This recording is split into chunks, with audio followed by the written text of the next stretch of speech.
اور ایگو کو نرم کرتی ہے۔ اور جب انا نرم ہوتی ہے تو بندہ قدرتی طور پر اللہ کی طرف زیادہ متوجہ ہوتا ہے۔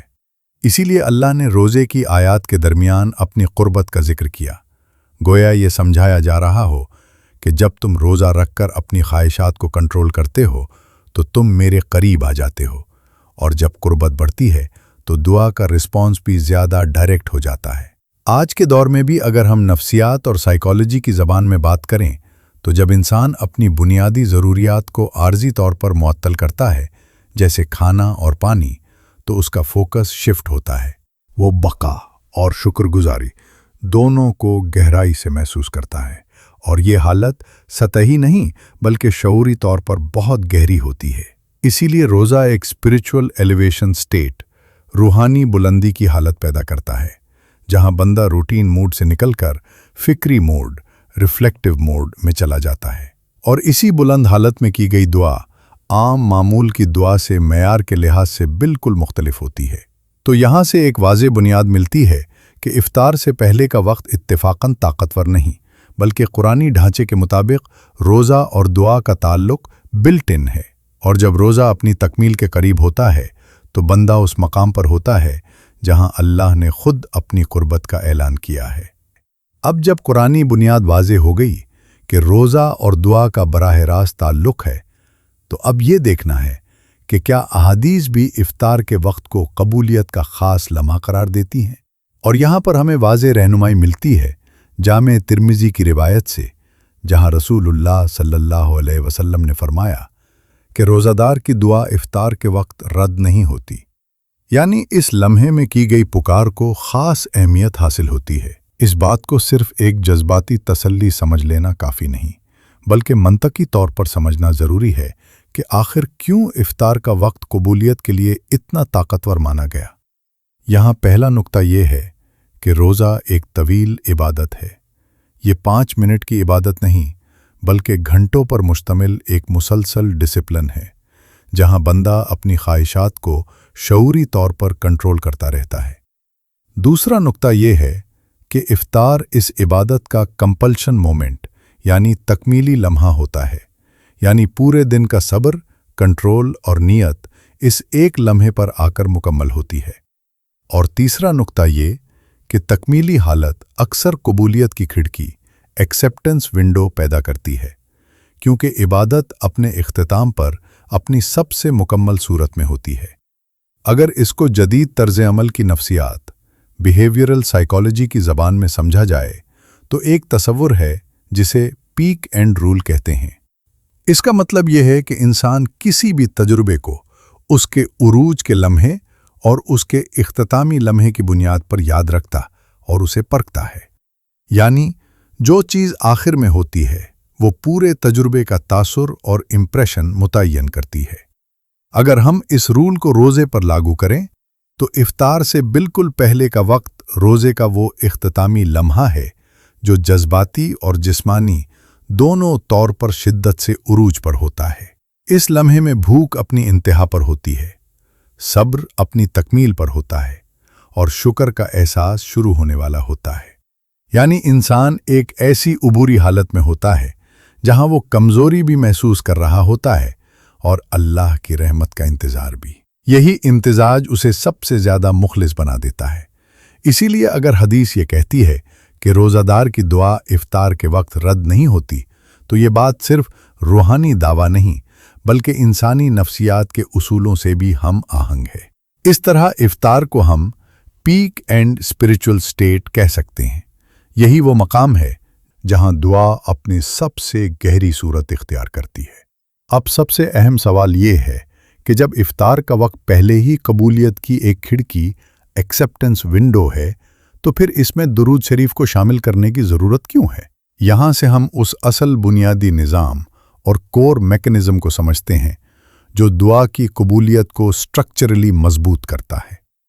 احادیث کا ایک اصول یہ ہے کہ جو دعا درود سے شروع ہو اور درود پر ختم ہو، اس کے قبول ہونے کی امید زیادہ ہوتی ہے، کیونکہ بیچ میں آپ اپنی ضرورت رکھتے ہیں، لیکن دونوں طرف سے آپ ایک ایسی عبادت لگا دیتے ہیں جو اللہ کے نزدیک محبوب اور مقبول ہے۔ اس کو سمجھنے کے لیے پہلے یہ دیکھنا ضروری ہے کہ درود کی اصل حیثیت کیا ہے۔ قرآن میں سورہ الاحزاب کی آیت 56 میں اللہ تعالیٰ خود فرماتا ہے کہ اللہ اور اس کے فرشتے نبی صلی اللہ علیہ وسلم پر درود بھیجتے ہیں۔ اے ایمان والو، تم بھی ان پر درود اور سلام بھیجو۔ یہاں ایک بہت گہرا منطقی نکتہ ہے کہ کسی بھی عبادت کی سب سے بڑی گارنٹی یہ ہوتی ہے کہ اس کا حکم سیدھا اللہ کی طرف سے ہو اور اس پر اللہ خود عمل کا اظہار کرے، یعنی درود صرف انسانی عمل نہیں بلکہ ڈیوائن پارٹیسپیشن یعنی خدائی شرکت والی عبادت ہے۔ اب منطقی طور پر سوچئے، جب آپ دعا کرتے ہیں تو وہ آپ کی ذاتی درخواست اور پرسنل ریکویسٹ ہوتی ہے، جس میں آپ کی خامیاں بھی ہو سکتی ہیں، نیت میں خلفشار اور ڈسٹریکشن بھی ہو سکتا ہے۔ لیکن جب آپ اس دعا کو درود کے فریم میں بند کر دیتے ہیں تو آپ ایک ایسی عبادت کو اپنی درخواست کے ساتھ جوڑ دیتے ہیں جو اپنی اصل میں مقبول اور غیر مشروط طور پر منظور شدہ ہے۔ گویا آپ اپنی ضرورت کو ایک ایکسیپٹڈ ایکشن کے ساتھ لپیٹ دیتے ہیں تاکہ وہ تنہا نہ رہے بلکہ ایک مقبول تناظر میں پیش ہو۔ اس کو آج کے زمانے کی مثال سے سمجھیں تو اگر آپ کسی اعلیٰ حکام اور ہائی اتھارٹی کو براہ راست ای میل بھیجیں تو شاید وہ نظر انداز ہو جائے، لیکن اگر وہی پیغام تصدیق شدہ اور ویریفائڈ ریفرنس کے ذریعے آگے بھیجا جائے تو اس کی سنجیدگی اور ترجیح خود بخود بڑھ جاتی ہے۔ اسی طرح درود آپ کی دعا کے لیے ایک ترجیحی لفافے کی طرح کام کرتا ہے جو اسے ایک عام درخواست سے نکال کر ایک روحانی طور پر منظم اپیل بنا دیتا ہے۔ افطار کے اس پیک اینڈ مومنٹ میں جب بندہ پہلے ہی عاجزی، اخلاص اور تکمیل کی حالت میں ہوتا ہے اور پھر وہ اپنی دعا کو درود کے حصار میں لیتا ہے تو یہ صرف الفاظ کا اضافہ نہیں ہوتا بلکہ ایک ایسا روحانی ڈھانچہ یعنی اسپرچول آرکیٹیکچر تیار ہوتا ہے جہاں روزہ پس منظر میں ہے، قبولیت کی کھڑکی کھلی ہے اور درود اس دعا کو رحمت کے فریم ورک میں داخل کر دیتا ہے۔ اسی لیے اس امتزاج کا اثر عام معمول کی دعا سے معیار کے لحاظ سے بالکل مختلف ہو جاتا ہے۔ اب اگر ہم اس پورے عمل کو صرف لفظوں تک محدود نہ رکھیں بلکہ یہ سمجھنے کی کوشش کریں کہ روحانی طور پر اندر کیا ہوتا ہے تو یہاں ایک 3 تہوں والا روحانی نظام 3 لیئرڈ اسپرچول میکنزم سامنے آتا ہے جو افطار سے پہلے کے لمحے کو غیر معمولی بنا دیتا ہے۔ پہلی تہ ہے روزے کے ذریعے نفس کی شکست۔ روزہ خود ایک ڈھال ہے اور روزے کا سب سے بڑا اثر یہ ہوتا ہے کہ وہ نفس کو دباتا ہے اور ایگو کو کمزور کرتا ہے۔ پورا دن انسان اپنی بنیادی خواہشات کو کنٹرول کرتا رہتا ہے۔ وہ کھانا دیکھ کر بھی نہیں کھاتا، پانی دیکھ کر بھی نہیں پیتا، غصہ آتا ہے تو روکتا ہے۔ یہ مسلسل خود ضابطگی، سیلف ریگولیشن اصل میں انا کو توڑتی ہے۔ جب انا کمزور ہوتی ہے تو بندہ اپنے آپ کو خود مختار نہیں سمجھتا بلکہ محتاج محسوس کرتا ہے، اور روحانیت کا اصل دروازہ بھی وہیں سے کھلتا ہے جہاں میں کم ہوتا ہے اور یا اللہ زیادہ ہوتا ہے۔ دوسری تہ محتاجی کا نفسیاتی احساس ہونا۔ بھوک اور پیاس کا نفسیاتی اثر یہ ہے کہ جب جسم کمزور ہوتا ہے تو انسان اپنی حقیقت کو گہرائی سے محسوس کرتا ہے۔ اسے سمجھ آتا ہے کہ وہ اپنے رب کے بغیر کچھ نہیں۔ جب بندہ اپنی ضرورت کو خلوص کے ساتھ محسوس کرتا ہے تو اس کی دعا میکینکی نہیں رہتی بلکہ دل کی گہرائی سے نکلتی ہے۔ تیسری تہ درود کے ذریعے رحمت کا حصول۔ درود کا روحانی اثر یہ ہے کہ وہ رحمت کو اپنی طرف متوجہ کرتا ہے۔ جب بندہ نبی صلی اللہ علیہ وسلم پر رحمت بھیجتا ہے تو وہ اصل میں اللہ کے ایک پسندیدہ عمل کو سرانجام دے رہا ہوتا ہے۔ جب رحمت کا نزول ہوتا ہے تو اس کے ساتھ برکت اور قبولیت کا ماحول تیار ہوتا ہے۔ گویا درود ایک اسپرچول کلائمیٹ چینج کرتا ہے جہاں دعا کے لیے سازگار فضا بن جاتی ہے۔ اب ان تینوں کو ایک ساتھ دیکھیں تو تصویر اور واضح ہو جاتی ہے۔ روزے نے نفس کو نرم کر دیا، بھوک نے انسان کو عاجز اور محتاج بنا دیا، درود نے رحمت کو متوجہ کر لیا۔ پھر اس حالت میں جب بندہ اپنی دعا کرتا ہے تو وہ صرف الفاظ نہیں رہتے بلکہ اخلاص زیادہ اور رحمت کا نزول قریب ہوتا ہے۔ اسی امتزاج کو ہم میکسیمم ریسیپٹیوٹی یعنی انتہائی قبولیت کی حالت کہہ سکتے ہیں، جہاں روزہ پس منظر بناتا ہے، درود ماحول کو پرنور کرتا ہے اور دعا اس روشنی میں اپنی جگہ پاتی ہے۔ اب اگر کوئی یہ کہے کہ یہ سب صرف روحانی احساس کی بات ہے تو ایسا نہیں ہے۔ یہاں سائنس بھی ایک دلچسپ چیز بتاتی ہے، کیونکہ روزے کے دوران جسم سٹریس ہارمون کورٹیزول کو ریگولیٹ کرتا رہتا ہے، اور جب غروب آفتاب قریب آتا ہے تو توقع یعنی انٹیسپیشن اور سکون یعنی ریلیف کی ایک ملی جلی جذباتی کیفیت پیدا ہوتی ہے۔ یعنی انسان ایک ایسے عبوری زون، ٹرانزیشن زون میں ہوتا ہے جہاں جزا کا وقت قریب ہوتا ہے۔ اس اسٹیج پر شکر گزاری اور گریٹیٹیوڈ کا احساس قدرتی طور پر عروج پر ہوتا ہے، کیونکہ بندہ ایک گلاس پانی کی قیمت کو بھی گہرائی سے محسوس کرتا ہے۔ سائنس سے یہ ثابت ہے کہ شکر گزاری جذباتی گہرائی کو بڑھاتی ہے اور انسان کو سطحی سوچ سے نکال کر فکری موڈ اور ریفلیکٹیو موڈ میں لے جاتی ہے۔ اس وقت پاراسمپیتھک نیورا سسٹم ایکٹیویٹ ہونا شروع ہوتا ہے، جو جسم کو ریسٹ اینڈ ریسٹور موڈ میں لے جاتا ہے۔ جب یہ سسٹم فعال ہوتا ہے تو دل کی دھڑکن پرسکون ہوتی ہے، سانس کی رفتار سست ہوتی ہے اور دماغ بکھری ہوئی حالت سے فوکسڈ حالت کی طرف شفٹ کرتا ہے۔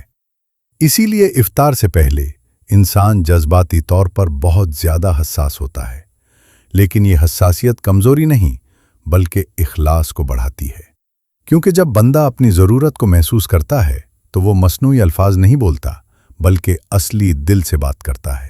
جب اخلاص بڑھتا ہے تو کوگنیٹو فوکس یعنی دماغی توجہ قدرتی طور پر بہتر ہوتی ہے، یعنی دعا صرف زبان سے نہیں بلکہ پوری توجہ کے ساتھ ہوتی ہے۔ اسی لیے افطار سے پہلے کی دعا نفسیاتی طور پر بھی زیادہ طاقتور حالت میں ہوتی ہے۔ اب اگر اس حالت میں درود شریف کو شامل کیا جائے تو اس کا سائنسی اثر بھی سمجھ آتا ہے، کیونکہ جب انسان ایک خاص تال اور پیٹرن میں درود پڑھتا ہے تو قدرتی طور پر اس کی سانس سست ہو جاتی ہے۔ جب سانس سست اور گہری ہوتی ہے تو ویگس نرو ایکٹیویٹ ہوتی ہے، جو جذباتی توازن اور اندرونی سکون سے براہ راست جڑی ہوئی ہے۔ ویگس ایکٹیویشن کا مطلب ہوتا ہے کہ انزائٹی کم، موجودگی اور پریزنس زیادہ اور اندرونی استحکام بڑھ جاتا ہے۔ جب بندہ پرسکون اور مرکوز حالت میں دعا کرتا ہے تو وہ روحانی طور پر بھی زیادہ قبولیت کی حالت میں ہوتا ہے۔ اس طرح سائنس بھی بالواسطہ طور پر اس نقطے کی تائید کرتی ہے کہ افطار سے پہلے کا وقت شعور کی ایک بلند حالت ہائٹنڈ کانشسنس سٹیٹ میں ہوتا ہے، جہاں روحانی اور نفسیاتی دونوں لیئرز ایک ساتھ مل جاتی ہیں۔ ناظرین، اگر یہاں تک بات سمجھ آ گئی تو اب تھیوری کو پریکٹیکل بناتے ہیں تاکہ یہ صرف معلومات نہ رہیں بلکہ آپ کی روٹین بن سکے۔ اور اس کے لیے آپ کو صرف 3 منٹ چاہیے جو افطار سے بالکل پہلے نکالنے ہیں۔ نہ لمبی تسبیح، نہ کوئی مشکل وظیفہ، صرف ایک منظم طریقہ اور فوکسڈ سٹرکچر۔ پہلا منٹ استغفار کا ہو، کم از کم 10 سے 20 مرتبہ استغفر اللہ۔ استغفار انسان کے اندر کے بوجھ اور بورڈن کو ہلکا کرتا ہے اور انا اور ایگو کو مزید نرم کرتا ہے۔ یہ قدم آپ کو ذہنی اور روحانی طور پر ایک صاف تختی کی مانند کر دیتا ہے، جہاں سے دعا شروع کرنا زیادہ بامانی ہو جاتا ہے۔ دوسرا منٹ درود شریف کا ہو، کوئی بھی مسنون درود پڑھ سکتے ہیں اور کم از کم 10 مرتبہ پڑھنے کی کوشش کریں۔ اس سٹیج پر آپ اپنی سانسوں کو نارمل اور ایک تال اور ریتھمیٹک میں رکھیں تاکہ دل اور دماغ دونوں پرسکون ہو جائیں اور رحمت کا ماحول پیدا ہو۔ یہ وہ طے ہے جو آپ کی دعا کو روحانی طور پر ڈھانپ لیتی ہے۔ تیسرا منٹ اپنی مخصوص دعا کے لیے رکھیں۔